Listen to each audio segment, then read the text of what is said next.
What's up, y'all? My name is Frederick Hicks, and I'm back with CHH Talk for another episode of Quarantine Christians Reigniting the Faith with special guest Mykael V. Mykael, how you doing? I'm good, bro. How are you, man? I'm excited to be here, man. Thank you for having me. Yeah, bro, I'm good. I appreciate you for sitting down, man. It means a lot. So basically, for those who don't know, Quarantine Christians is a series where I sit down with a multitude of people within the Christian hip hop space, and I talk about, what quarantine did for them and the inconvenience of it and how they've grown as an artist and a Christian. So I'm just going to ask Mykael a few questions, we're just going to chop it up. All right, let's go. All right, man. So my first question is what was life like for you artistically before quarantine? Man, what life was like before quarantine, man, especially creatively, was I was on tour. So I was on tour and I was making music actively because it was like before quarantine, we was always out, like out and about, hanging out, always in the studio, doing shows. So stuff like that, for me personally, it gives me a lot of creativity. It gives me kind of like life creative wise. Mm-hmm. So when quarantine hit, everything got taken away. I couldn't do shows. All the tours got postponed till next year. All those things happened. And I'm like, man, like, what am I gonna do? And then quarantine happened. I'm like, oh, you know what? I'm gonna make it intentional to like do certain things. I'm like, oh, I'm gonna record all the time. I'm gonna try to make new music. I'm gonna pump out new music. And then I tried, bro, and it's just like there was no creativity. I'm like, man, what's going on? And I think that the lockdowns and the quarantine kind of sucked my creativity out in some aspects. Yeah, bro, I understand. Like, especially with us artists, we're like us artists. So I write poetry also. And, I understand what it was like whenever everything got shut down, because it was like, we're people persons. So, whenever that gets taken away, that key part of our character, it's kind of hard to be driven artistically, man. So my next question is once you realized that quarantine was reality, what was your mission going forward? I think once quarantine was like official, I think what I really wanted to do was hunker down and really spend more time with God.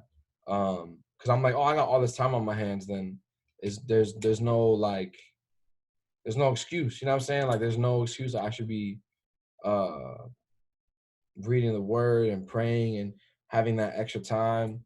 And it's been like great to really get to know myself and get to know the Lord better and really have deeper roots in my faith. Word, bro. That's what's up. I appreciate that. And that literally ties into my next question. So, your mantra in all your music is, God always and talk to me nice, which you always exclaim proudly. So, can you talk about, how does that influence your music and your brand overall? Man, so talk to me nice. A lot of people think they know what it means, and it's not as like simple as it is. So talk to me nice is actually like a slang term in like just New York. That's where it originated from, and it's like a confident, cocky, like yo, like when you accomplish something, it's like yo, talk to me nice, yo. Like I'm like it's like a flex. Yeah. And obviously God always is my mantra and what I try to live my life by. Um, so having those things together, it's just like having pride in what God has allowed me to do and the lanes he's created for me to walk through and pave the way for and guiding, but also just keeping God first and everything that I do. Like God always really is like, no matter what I go through, no matter where I am, no matter who I'm talking to, no matter what I'm doing, it's just God always. It's God is always with me. God is always represented. Like all that. Like that's what God always means. It's like a universal term to attach to any and everything you do.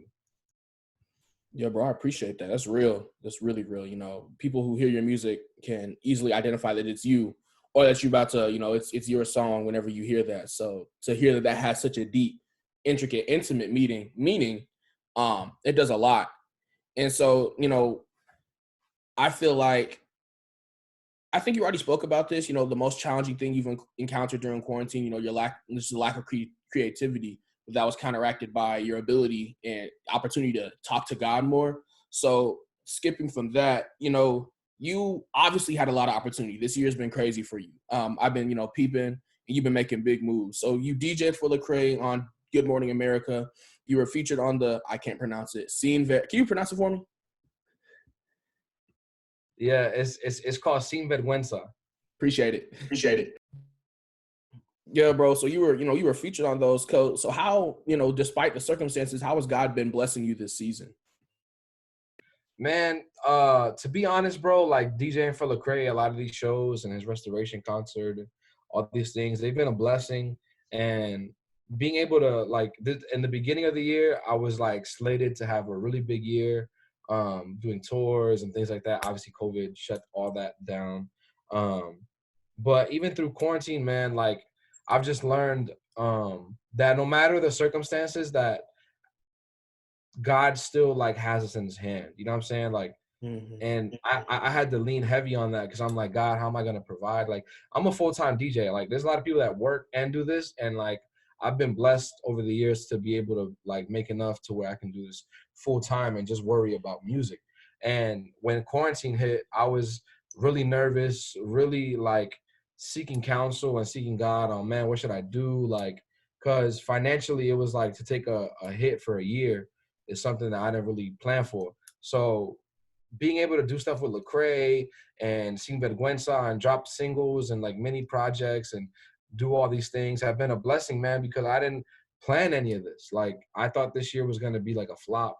And as the year continues, even though things on the outside world get worse, I feel like things for me personally are getting simultaneously better spiritually, mentally, physically, and even musically. I'm like, all right, I'm getting back in the groove now where I can be creative without having to go out and like experience concerts and stuff like that. I feel like I can have the creativity within myself.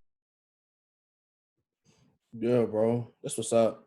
And yeah, I understand. Like, I think the one thing that God's been showing a lot of us this year is that He's still God regardless of what happens. Like, especially whenever quarantine started, a lot of people were, laid off and stuff, but He still provided and came through. And changing trajectory. You're Puerto Rican, you're from New York, but when the protest started, you were mad vocal and you were talking about everything that was going on and giving your opinion. So how were those like thoughts influenced, and how did you really act throughout whenever the protest started? I mean, so it's crazy because I have been super vocal about stuff since like high school. So like since before it was like cool, like I've been like literally very vocal about racial injustice, systematic oppression, systematic racism, all these things. I've been very extremely vocal about it.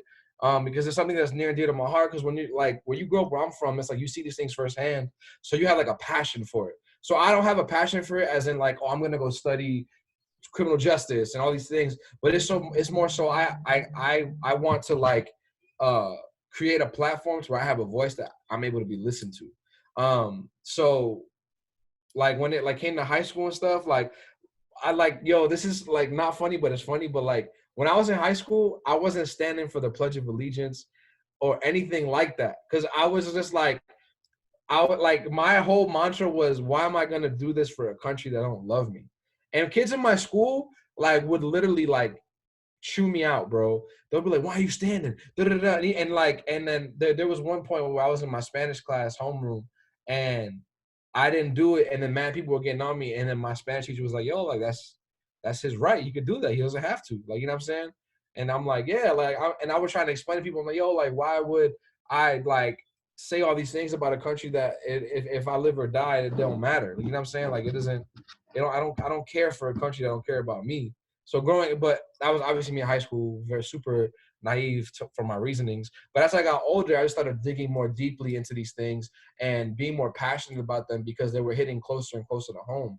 So being able to be vocal, like when things like that happen, it was kind of, because I have an issue sometimes really understanding my influence. So for me, in my personal eyes, I'm like, oh, I'm not that big. I'm not that big. I'm not, I'm not nobody. I'm gonna say what I want. I'm gonna do what I want, and it's not really gonna like nobody's really gonna care. But then that's why I always be getting in trouble on Twitter and stuff like that, because I be saying stuff and it's like, yo, you have a platform, fam. You can't, you know what I'm saying? So it's still hard for me to understand that I actually do have influence. It's a privilege and an honor, but it's still hard to comprehend. So whenever things happen, like I get really passionate about things, man. I'm a really passionate dude about things that I love and care about. So when these things started happening, and I saw people that are close to me and people that I kind of know in passing that were like saying all lives matter and white lives matter and Trump 2020, all this stuff, like it just burned a hole in my heart, bro. And then seeing major pastors like virtue signaling and like all these things, bro.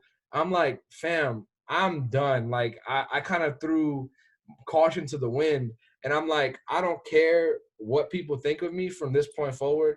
I'm gonna speak up. If you don't like it, you can kick rocks. Like I know God loved me, and I know my parents love me. And that's all I care about.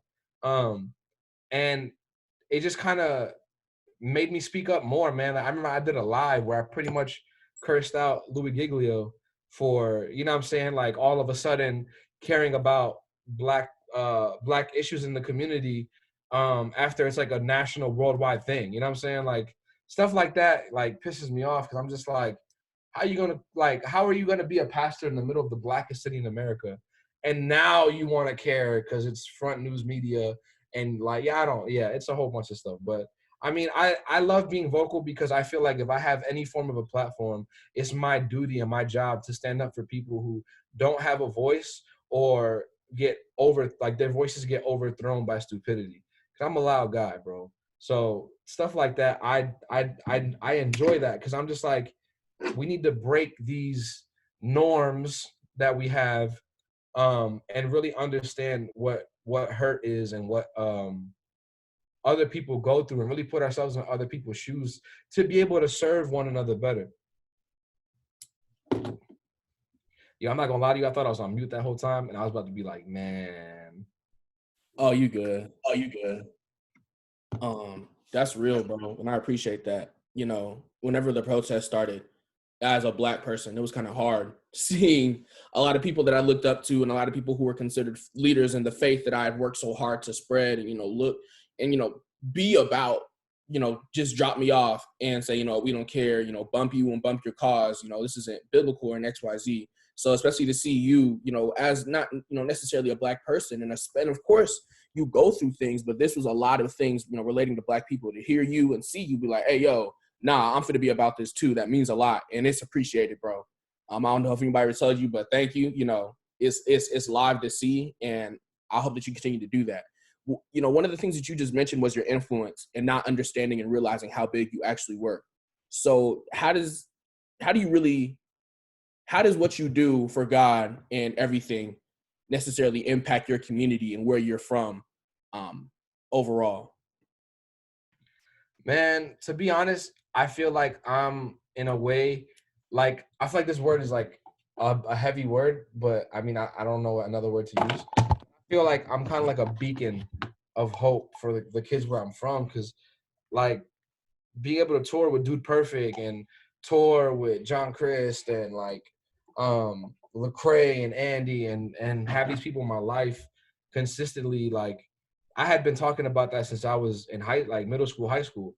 So being able to fully walk in my purpose and do what I said I was gonna do is very hopeful for them, because I literally got out where I was from and now I'm doing things out here like in Atlanta and stuff like that. But you said how influential I was, man. Am I not influential no more, bro? Dang, man, I'm heartbroken. Hey, man, my bad. No cap. I was kind of nervous for this interview because I actually do. Okay, so here's a little tip about me. So whenever I do interviews, I always try to keep it professional because I don't care how big of a fan I am of their work. This is business. But like with you, I was like, oh, shoot, like this is lit. I was like, all right, Lord. I said, you bless me with the opportunity. I said, let's do this right. And sometimes I stutter if I'm nervous. And I was like, all right, so my apologies if there's any miscommunication there. Bro, don't be nervous, bro. Be you, dog. Just don't be weird. I'm hella cool, bro. Like, I'm not even the type to act funny. Like, just don't be weird, bro. If you're not weird, you can be whoever you want, bro. I'm not even tripping. Word. I appreciate that. This is my last question. So if the CDC and World Health and everybody said, COVID was over and it was just out of there and we could live life like normal, how would you move and proceed from that point? Bro, I miss shows so much. I would literally, if they were like, yo, COVID is gone. It's never coming back, blah, blah, blah. Bro, I would do my own stuff in Atlanta, like host my own parties in Atlanta. I would be doing tours. I'd be on tour after tour after tour after tour. I'd be going crazy, bro. Cause I've been in the house like a lot, bro. I barely leave my crib, bro. I just be like making music, working out, visiting friends and stuff like that. And that's about it, bro. Like I'm really about this stay at home life. Like, you know what I'm saying? But I Yeah, would just be doing shows, bro. Shows after show after show. I would go from a show that same night to another show. Like I would do shows out the wazoo. Yo, that's wild. But you know, I hope that we'll be able to get past. Well, I know we're gonna get past this, but whenever we get past, we'll all be able to bounce back and get back to routine. But again, thank you for sitting down with me, man. I don't know if I introduced myself at first. Again, I was nervous. My name is Freddie, by the way. I'm Freddie Hicks. I'm in college. I do journalism and stuff, trying to make my way. And this is for CHH Talk. So it's going to be posted probably in December's time as I start to, do this stuff. I'll definitely you up and let you know. But this was Mykael V, Mr. God always, and talk to me nice. I hope that y'all enjoyed this episode, and y'all stay tuned for more at CHH Talk. Cut, print.